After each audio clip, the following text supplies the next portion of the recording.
dia, boa tarde a todos. Estamos começando aqui mais um programa A Verdade ou Dane-se, aqui na Ponte FM 91.5. Estamos estreando em 2024 o nosso programa Som da Saúde, né? E hoje, aliás, antes disso, gente, feliz ano novo a todos, que Deus abençoe a todos nós, que esse ano 2024 seja um ano de sonhos realizados. Boa tarde, doutora Natália. Boa tarde a todos os ouvintes, o pessoal que está com a gente também no Instagram. Vou dar um alô para as pessoas que vão também acompanhar a gente pelo canal no YouTube, né? E eu estou muito animada aqui com esse retorno do programa, nosso primeiro programa de hoje. A gente escolheu um tema muito, muito especial, em referência ao Janeiro Branco, inclusive, né? Para falar sobre saúde mental, que eu acho que a maior parte de nós vai precisar sempre, em algum momento da vida, de algum apoio nesse sentido. E aí a gente está aqui desejando um feliz ano novo e espero que seja um bate-papo muito legal. Estou super animada contando com a participação aqui, a presença da psicóloga Analice, que é uma pessoa que eu já tenho um carinho assim do contato que eu tenho por ela distante, de ver com pacientes e pessoas que ela cuida com muito carinho, e muito obrigada pela sua participação. Eu que agradeço. Boa tarde a todos e é um muito prazer estar aqui com vocês. Pois é, doutora Analice, doutora Natália, que eu costumo chamar, inclusive, no ar de Nath, né, minha esposa. Esse programa é um oferecimento da Clínica Maçonila, né, Instagram, clínica _Maçonila, telefone 879-9102-9516. Vou apresentar aqui, antes de começarmos efetivamente com as nossas perguntas, quem é a doutora Analice, né?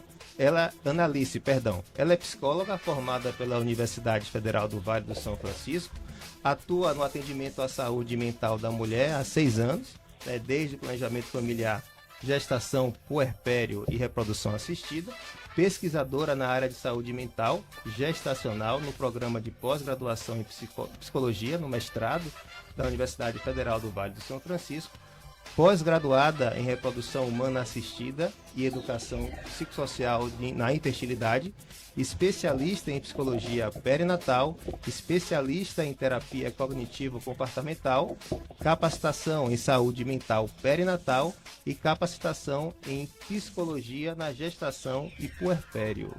Caramba, que currículo bom, viu?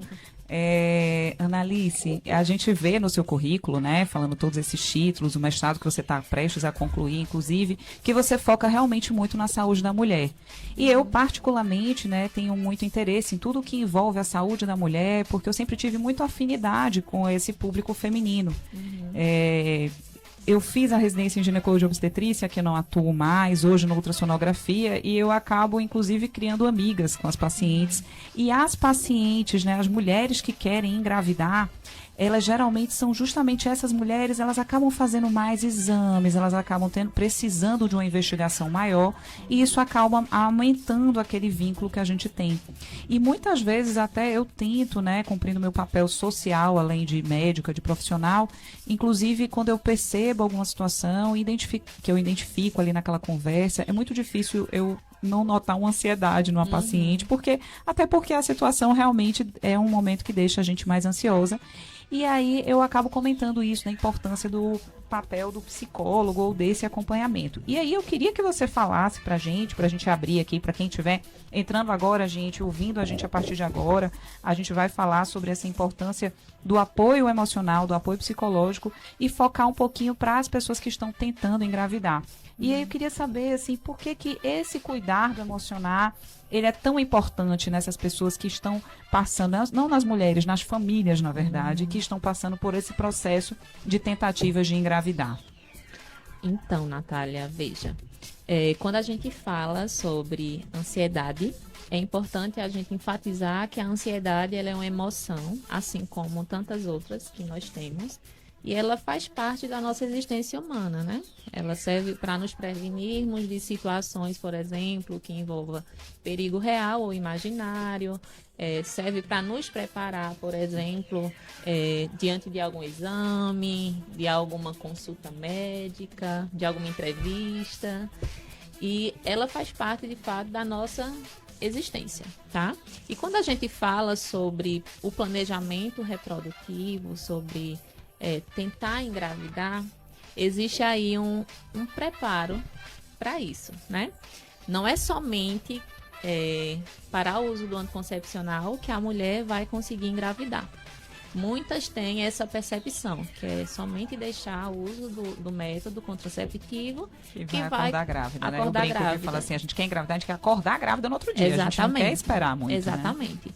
Porém, para algumas mulheres, o tempo ele é mais curto, para algumas. Só que para outros casais, esse tempo ele pode demorar muito mais, né? Inclusive, tendo a necessidade de uma investigação muito maior, né, com profissionais na área de reprodução especificamente. E esse tempo, ele pode gerar, inclusive, algumas emoções que são, para eles, desagradáveis de sentir, né? Como a questão da ansiedade, do estresse, da preocupação excessiva, por exemplo,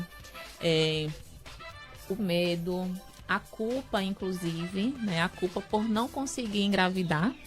Nossa, engravidar é tão fácil porque eu não consigo. Então, esse processo, ele vem gerando uma sobrecarga emocional muito grande para aquele casal que está vivenciando isso. Então, a gente vê muito os próprios profissionais de saúde voltar muito a olhar para o físico e o emocional a gente deixa um pouco de lado. Só que a mulher, o casal, ele precisa estar bem para poder engravidar, né? Para poder investir nesse projeto parental que a gente fala, né? E aí, só para finalizar, a gente já tem uma gama de perspectiva, porque a gente foi criado com aquele olhar de que a mulher precisa gestar, a mulher precisa casar, construir uma família. Só que na sociedade atual que a gente vive, hoje a mulher está mais inserida dentro do mercado de trabalho. Então, existe aí uma demora para o planejamento reprodutivo. E quando a mulher se dá conta, já o tempo já passou, né? E aí o tempo para a mulher, inclusive, é algo extremamente importante, né? Porque a idade da mulher é um fator decisivo, porque quanto maior a idade, menor é a qualidade dos óvulos e também menor é a quantidade deles. Então, tem todo um percurso aí que envolve muitas questões emocionais que a gente precisa ter atenção a isso. Tratado. Isso. Pois é, gente, estamos então aqui falando com a doutora Analice, né? O programa de hoje é em homenagem ao Janeiro Branco, né? Para essas doenças, as enfermidades psicológicas, psicoemocionais, né? E o nossa tratativa hoje é o apoio psicológico para os casais tentantes. Puxando um pouco para a minha área, eu faço a parte reprodutiva masculina, né? Então lá na Clínica Maçonila temos a parte reprodutiva feminina, onde a doutora Natália faz todo esse protocolo de investigação da parte feminina, e eu faço a parte masculina com todo esse protocolo da investigação para os homens. É sabido já, isso já é bem estabelecido, que não existe a mulher infértil, o homem infértil, sim o casal tentante, o casal que está em busca de construção de uma família, e por isso as emoções, sejam elas positivas, negativas, são únicas, né? As emoções do casal.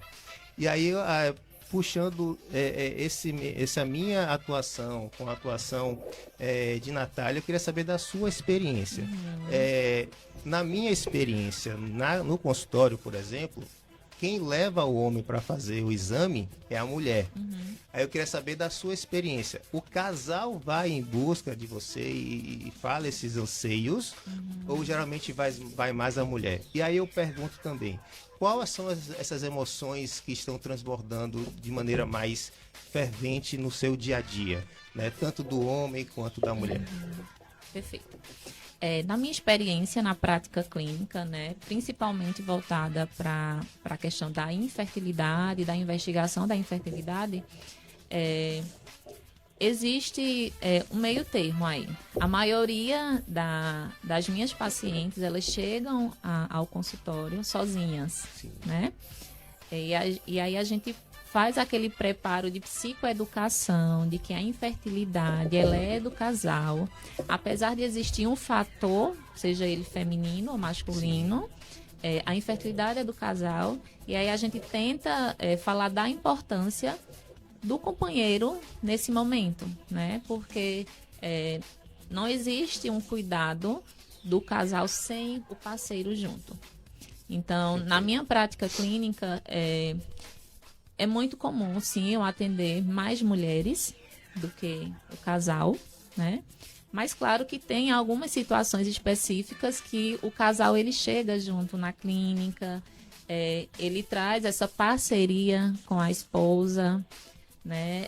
Essa compreensão, e aí a gente trabalha muito a importância do vínculo do casal durante o tratamento, inclusive, né? Porque a gente sabe que é um tratamento, eu falo assim de modo geral na questão da infertilidade do diagnóstico, mas é um tratamento de alta complexidade e que precisa, sim, dessa parceria, né? Dessa parceria, desse acolhimento de ambos, o casal. Você costuma procurar, desculpa, Nath, você costuma pedir que o homem ele vá junto na consulta seguinte, ou você deixa isso à vontade pro casal? Desculpa. Então, eu costumo convidar. Eu convido quando a esposa ela vai sozinha, e aí eu pergunto se ela se importaria, se o esposo estivesse na sessão, pelo menos em uma sessão, para eu poder ouvi-lo também, porque a gente escuta a mulher e a gente também precisa escutar o homem, né? Para saber como é que está essas emoções, como é que esse diagnóstico, por exemplo, chegou para ele também, né? E principalmente quando o diagnóstico ele é de cunho masculino. E aí a gente vê, o que eu vejo muito é a questão da vergonha, do homem, porque fala muito da virilidade dele, né, da incapacidade dele não conseguir gerar um filho para a mulher. Então, tem muito essa questão. E aí a gente precisa tentar desconstruir essas perspectivas entre o casal, para poder alinhar melhor o tratamento, para poder diminuir também os índices de ansiedade, de estresse, que é um tratamento que de certa forma, acaba trazendo essas emoções. E a gente sabe o quanto elas são prejudiciais. É interessante, né? A gente vai aprendendo com as coisas que a gente vê na prática, as experiências das pessoas, a gente aprende bastante com isso, né? E eu tenho algumas situações que eu presenciei na prática, porque não só a gente está falando da infertilidade da pessoa que tem dificuldade para engravidar, né? Do casal que tem, como tem aquelas situações que a pessoa chega a engravidar, mas essa gravidez não evolui. E isso gera um luto, gera uma situação que é muito delicada também. E eu presenciei esses dias, assim, no final do ano mesmo, um casal muito querido, uma paciente que já vem me acompanhando há muito tempo, e ela fez uma fertilização in vitro e a fertilização não evoluiu. Chegou a a gente via a gestaçãozinha inicial e isso não evoluiu. É muito difícil até pra gente dar a notícia. Sim. A gente tenta realmente, eu peço sempre sabedoria naquele momento, porque é um momento delicado, é uma frustração muito grande para aquele casal. Mas o que me chamou a atenção foi que ela virou pro marido na hora que ela viu que não estava, e ela falou assim, desculpa. E eu confesso que aquilo doeu em mim. Porque na hora eu até falei assim, eu não tenho esse treinamento, não sou psicóloga, mas na hora eu falei, não, por favor, não faça isso. Não faça isso com você, não faça isso de jeito nenhum. Porque eu fico observando que nós, mulheres, a gente fala assim, nasce uma mãe, nasce uma culpa, nasce uma mulher, nasce uma culpa. E eu não sei por que, se vem de alguma coisa da sociedade, se é uma coisa hormonal, o que é, mas a gente tem muito isso. E ela assumindo uma culpa, assim, ela não tem culpa da gestação não ter evoluído, não foi nada que ela fez de errado, muito pelo contrário. Ninguém tem culpa daquilo que aconteceu. E aí isso mexeu muito comigo. E a outra questão que eu vejo é que aí isso gera uma ansiedade na continuidade daquele tratamento. Então a pessoa, quando ela quer engravidar, ela já vai ficando mais ansiosa. E eu queria que você comentasse justamente, assim, tem um impacto dessa ansiedade também excessiva, do estresse no tratamento? Qual é o impacto que a gente pode considerar dessa ansiedade durante esse processo de gestação? Então, a ansiedade, eu costumo falar que a ansiedade ela não causa a infertilidade, né? mas ela tem um grande impacto para quem está tentando engravidar, seja de forma natural ou em tratamento de reprodução assistida, tá? O alto índice de ansiedade vai gerar também uma alta demanda de estresse. Então, quando a mulher ela está estressada, o corpo dela vai responder. E aí vai mexer com alguns hormônios, por exemplo, vai mexer com o hormônio da prolactina, que vai fazer com que essa mulher tenha dificuldade com relação à ovulação dela. E isso, para uma mulher que está tentando engravidar, é extremamente prejudicial. Então, o estresse e a ansiedade pode também dificultar a questão da libido. Então, se o marido está ansioso, se a mulher está ansiosa, se eles estão estressados, como é que eles vão ter uma relação sexual de uma forma tranquila e prazerosa para poder ficar gestar? mecânico, né? Exatamente. Sem ficar aquela coisa no automático. Exatamente. E o que a gente vê muito, na minha prática, por exemplo, no consultório, é essa questão da relação se tornar algo mecânico, sabe? Eu vou ovular amanhã, então eu preciso ter relações com meu marido tal hora, tantas vezes por dia. Então, isso se torna algo mecânico e vai perdendo, inclusive, o prazer.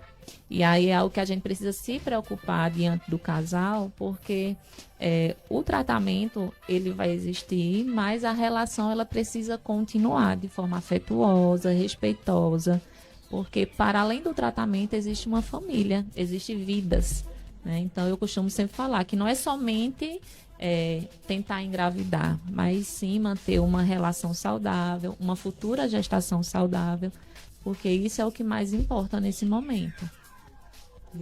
Exatamente. E só puxando um pouco isso que você falou, nós temos um casal de conhecido que eles estavam, só exemplificando, melhor dizendo, né? O casal tentava algumas vezes chegou a engravidar e chegou a perder o neném, então todo aquele estresse gerado, e aquilo vira uma bola de neve, aí começa a resvalar no próprio relacionamento, porque Sim. fica algo mecânico. Hoje é dia de ovular, então hoje é dia de namorar, amanhã você tem que amanhecer grávida, então fica aquela pressão.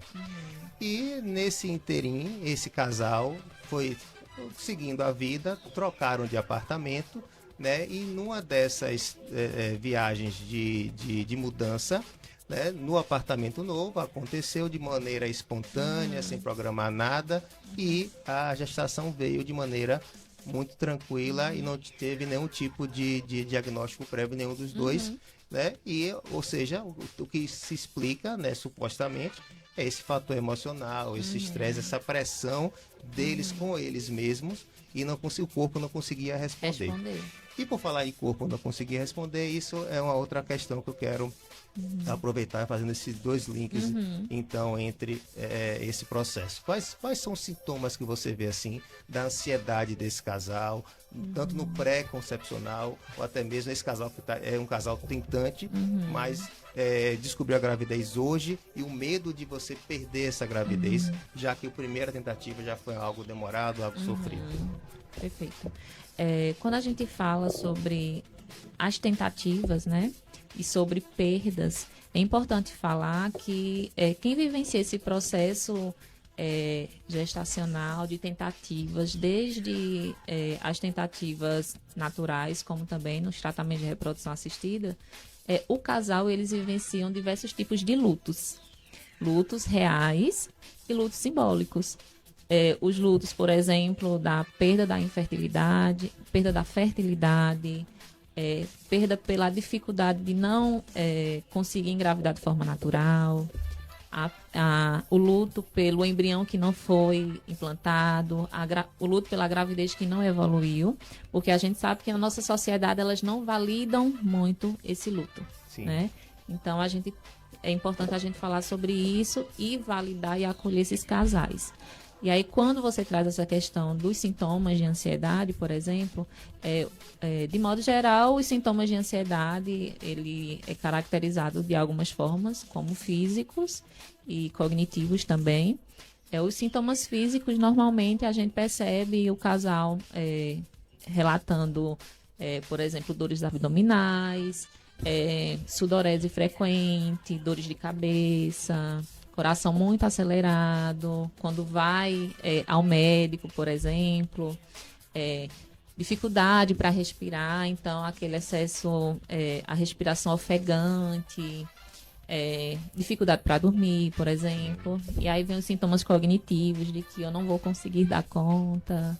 Eu não vou e uma bola de neve, né? Porque Isso. quanto mais você vai ficando estressado, se você não dorme bem, e aquilo dali piora o seu estresse, e assim vira um ciclo se a gente não tiver cuidado, que vai ficando mais difícil de controlar e mais impactante. Até lesões de pele Sim. a gente pode ter, né? Tem algumas pessoas que chegam e falam assim, doutora, eu tô toda empolada. Exatamente. Aí quando você vai conversando, dermatite, né? Aquela descamação no couro cabeludo. E simula até doenças mais graves, né? Um infarto, Sim, né? AVC. Então isso. chega até esse nível de sintomatologia física. Né? Isso. Inclusive, eu tenho uma paciente que chegou até a mim com demanda de ansiedade, estava tentando engravidar, em tratamento de reprodução assistida, inclusive, e antes de procurar ajuda psicológica, ela precisou ir à emergência.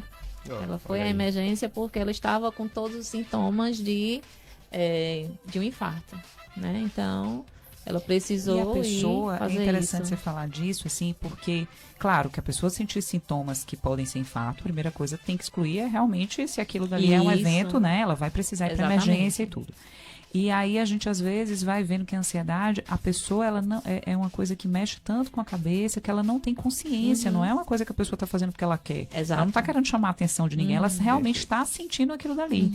Então é na hora que você exclui as outras causas e aí você vai perceber que é ansiedade, e aí geralmente a pessoa começa a perceber que tem situações na vida que ela tem motivo para ficar ansiosa e para se sentir realmente ansiosa. E que é a hora de pegar e pedir ajuda. E ainda bem que eu acho que conversas como essa que a gente está tendo aqui, de falar sobre isso cada vez mais, de falar da importância do apoio psicológico, vai tirando alguns tabus. Sim. Que eu acho que hoje as pessoas até têm. Eu vejo meu grupo de amigas, a maioria fala assim, eu tenho minha terapia. Todo mundo fala com orgulho, né? Antigamente, eu acho que a gente escondia, ia pra terapia e não queria dizer pra ninguém porque você era taxada como assim, tá meio esquisita essa pessoa. E agora não, eu acho assim, é chique até dizer, vou pra minha terapia. Terapia é vida, e ficou. Mas assim, brincadeiras à parte, porque realmente a gente vai vendo essa importância. Sim. Eu queria comentar também uma situação que eu comentei até nos bastidores ali com a Analice, de uma outra pessoa muito querida que eu tenho acompanhado, que ela tá querendo engravidar não tem muito tempo, mas ela tá desse jeito que ela quer acordar grávida, e ela tá daquelas que eu tenho que barrar o número de ultrassons, porque ela quer fazer ultrassom que não, com exagero para a fase que tá. Então até isso de dosar, até onde eu preciso fazer, onde eu não preciso. E aí eu falei, olha, vamos conversar. Veja, você acabou de liberar. Deixa tentar, vamos ver o fluxo como é que tá. Vamos entender o ciclo, vai acompanhar com o seu ginecologista. Vai vendo direitinho, suplementação nutricional, atividade física, ficando com a vida saudável. Investigação em relação à fertilidade. Perfeito. E aí, só para complementar a tua fala, Natália, é importante que os casais, eles tenham esse cuidado quando eles forem procurar os seus médicos, né, principalmente os ginecologistas, em pensar mesmo em investigar a questão do planejamento reprodutivo, né? Porque Para fazer essa investigação Isso. e planejar. É muito bom, assim, hoje com o esclarecimento que a gente tem acesso à informação, né? Por várias situações de informação de qualidade que a gente tem também, que a pessoa já planeja a gravidez, como você comentou antes. Nós, mulheres, hoje, a gente acaba tendo uma questão profissional que muitas vezes adia nossos planos de gravidez porque a gente quer se estabilizar, a gente quer concluir algumas coisas e a gente, infelizmente, como falou, tem uma certa validade, né? Fica cruel falar, eu fico indignada a gente falar que 35 anos, a partir dos 35 anos a fertilidade cai. Me dói muito falar isso, eu acho injusto. Não é assim uma matemática de dizer 35 anos na meia-noite todo mundo vai ficar ruim os óvulos, não é isso. Mas existe uma queda natural, então a gente também precisa estar lembrando disso e conciliar isso é mais uma de nossas missões que a nossa vida vai exigindo. Exatamente. Que a gente Mais tenha uma. sabedoria E que para a mulher poder... se sai muito bem, porque a mulher sempre é polivalente e consegue dar conta de tudo isso. Ainda bem que você está reconhecendo isso, ao vivo aqui. Mas, gente, falando aqui também da questão ainda, né, no nosso tema de hoje, que é um papo, eu acho assim, um assunto fundamental. A gente comentou sobre os sintomas, né, de ansiedade, a gente comentou aqui ao longo do programa a importância de como isso pode afetar.